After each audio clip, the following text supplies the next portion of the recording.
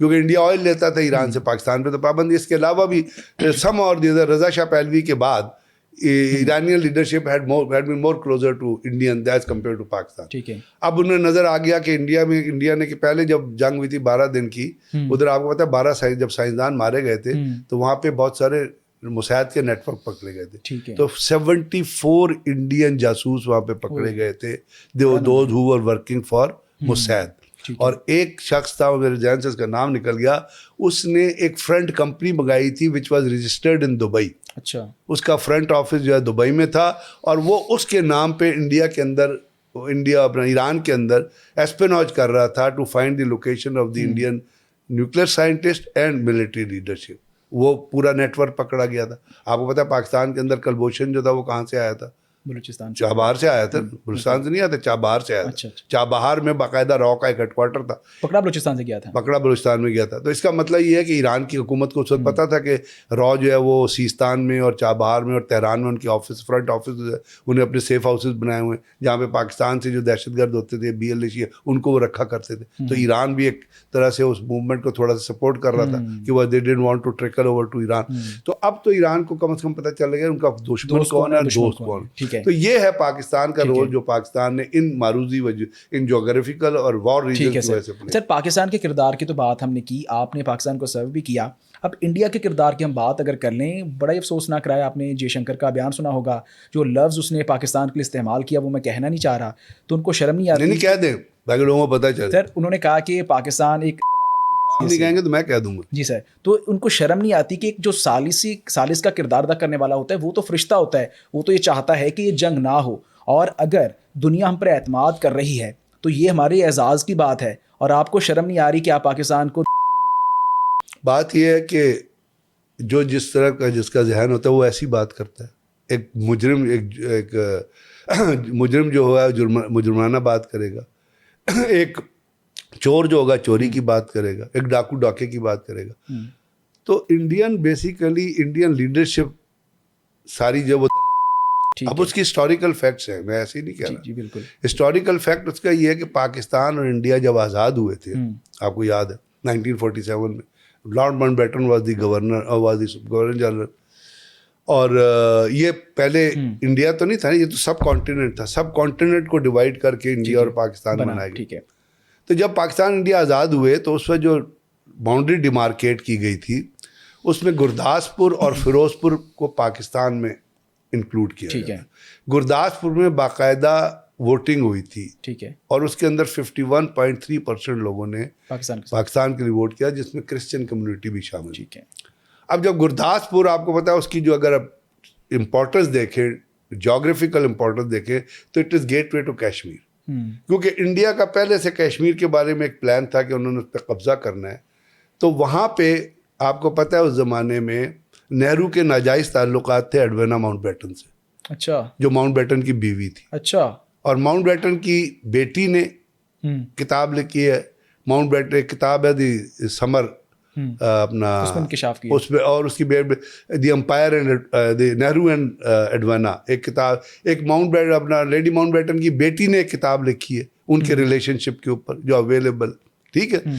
تو وہ جب اس کے ایکسٹرا میریٹل ریلیشن تھے ایڈوینا ماؤنٹ بیٹن سے, اور ماؤنٹ بیٹن کو پتا تھا اس چیز کا. اچھا. اس وقت نہرو نے ایڈوینا ماؤنٹ بیٹن کو استعمال کیا, اس کو کہا, کیونکہ ان کی جذباتی ریلیشن شپ تھی, تو اس نے کہا کہ ماؤنٹ بیٹن کو پریشرائز کرو کہ Gurdaspur should be given to India. اچھا.